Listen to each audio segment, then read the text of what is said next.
The gospel for this Monday of Holy Week is always John chapter 12, the anointing at Bethany. Jesus goes to have dinner for the last time with his best friends, Martha, Mary, and Lazarus.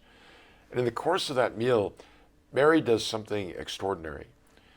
She brings in this flask of costly perfume, breaks it open, and pours it over the feet of Christ and dries his feet with her hair. And the text says that the whole house is filled with the fragrance of the perfume. Judas Iscariot questions the expense. He wants the money to be put in the money bag because he has control of that, and he wants to steal that money for himself. So says the passage. And he says, why wasn't this perfume sold for 300 days' wages? We see then the cost of that perfume, that Mary spent 300 days' wages to buy this gift for Jesus. I have never spent 300 days' wages to buy a gift for anyone. That's more than an engagement ring.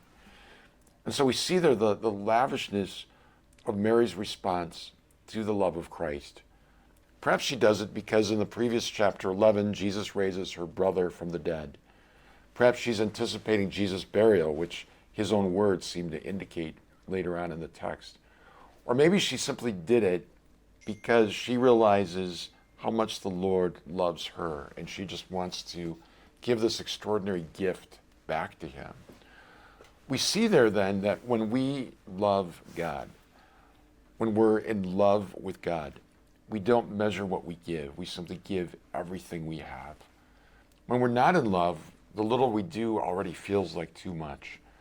So I see there in the figure of Mary as opposed to Judas, the difference between what I would say is Catholic maximalism and Catholic minimalism.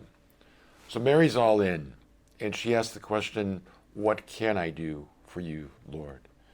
Judas isn't in at all, and he's simply looking out for himself. And so he's asking, what is it that I have to do? Or how can I get away with it? Or how can this benefit me?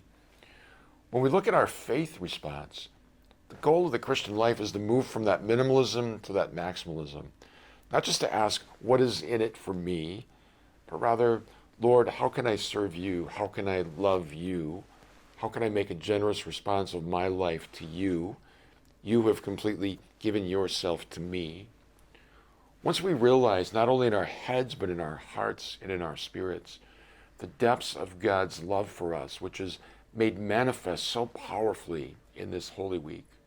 Once we realize all of that, then like Mary, we will spend what we have. We will give our life to the Lord, and we will pour ourselves out in service and in joy and in generosity. The anointing at Bethany is a great foreshadowing of Jesus' death and resurrection as he pours himself out for us.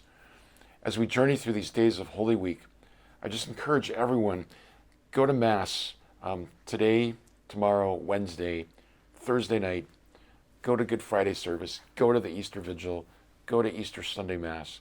In all of these glorious celebrations, we enter into the very heart of Christ. We enter into the very heart of the Father's love for us, given to us in his Son.